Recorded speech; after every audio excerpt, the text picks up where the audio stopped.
The Uppercase, Trouble in Capital City. The author is Tara Lazar. The illustrator is Ross MacDonald. I was dozing in my chair when Question Mark barged into my office. He looked bent out of shape. "What's the matter, Mark?" I asked. "Don't ask," Mark said. "I'll run out of ink." True, this town is full of questions. "I need your help, and his help too." He grabbed exclamation to emphasize the point. Finally, Mark spelled it out. "All the uppercase letters are missing." "That's impossible," I said. "This is Capital City." "Private Eye, you're the last capital letter standing," said Mark. I sat down. This was serious. If all the capital letters were gone, there'd be incomplete sentences dangling everywhere. The entire city would be thrown into chaos. Plus, I had to watch my step. I could be next. I told Mark I'd take the case. It was tough catching up with all the types I needed to interview. Hyphen was busy dashing around town. Period was directing traffic. Ampersand was minding her P's and Q's. Apostrophe was gathering his possessions. And comma was dividing her time on a huge list of things. Luckily, the quotation twins were willing to talk. "Yeah, something's definitely up besides us," they said. "But don't quote us on that." I needed a solid lead. I strolled into Café Uno, or Afé No, as it was now known. But my favorite waitress had been replaced by her little sister. She didn't look happy. "Why so low?" I asked. "B didn't show up for work this morning," little B explained. "B is always the second one here. We don't know where she is." I was at a loss for words, especially words starting with B. "Here, B left this." Little B handed me a slip from B's order pad. It was full of stars. Aha! A noteworthy clue. Sometimes asterisk gets mistaken for a star, so I questioned my old pal 8, who lives below him. But we came to a dead end. After a long day on the case, I sat on my stoop and watched the sky darken.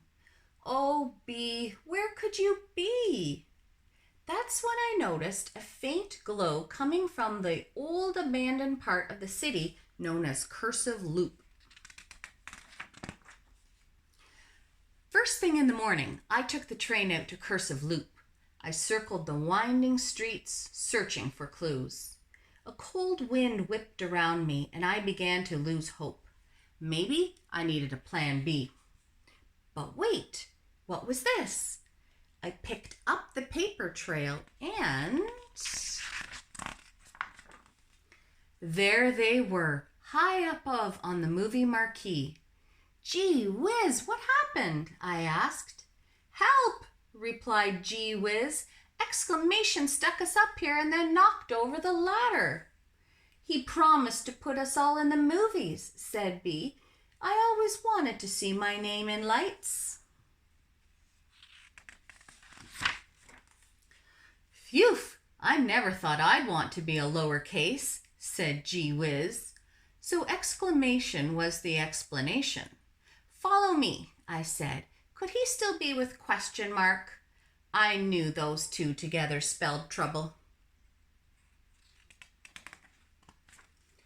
The Capitals and I barged into Mark's place. Just as I suspected, exclamation was right beside him. "You're no punctuation mark," I said. "You're just a punk." "Exclamation is crooked," yelled Gee whiz. "Lock 'em up and throw away the keyboard," said B. Now, let's all calm down," I said. "Everyone stop shouting." "Exactly," exclaimed exclamation. "I'm tired of all the shouting. Can't a guy get a little peace and quiet?" "I don't think he means you," I told the little P's and Q's. "Capital letters are always calling me," exclamation said. "Yes, ha, OMG," he yelled. They want me to join them, as if they aren't loud enough on their own. This was mind-boggling and ear-splitting. On the outside, I may look excited, but sometimes I need silence and calm. I want to relax with a good book, exclamation said with a sigh. I understand his point. I love a good detective story myself. I hear you loud and clear, I said. Sometimes you don't want to be big and brash, but you're too important to fade away. Huh? I'm important? Exclamation perked up. Sure, you're more than just a lot of noise. You're about attention, respect. In the end, you make a huge impression. You can be a straight, stand-up guy. Just then, the grammar police arrived. This is totally out of character for you, exclamation, they said. Come along, we've got to book you. According to the letter of the law, exclamation would serve a short sentence. Turns out that cooling off period was just what he needed. As for B, well, she's always been the star in my eyes. I had wrapped up another case, and I hoped trouble in Capital City wouldn't return. Famous last words.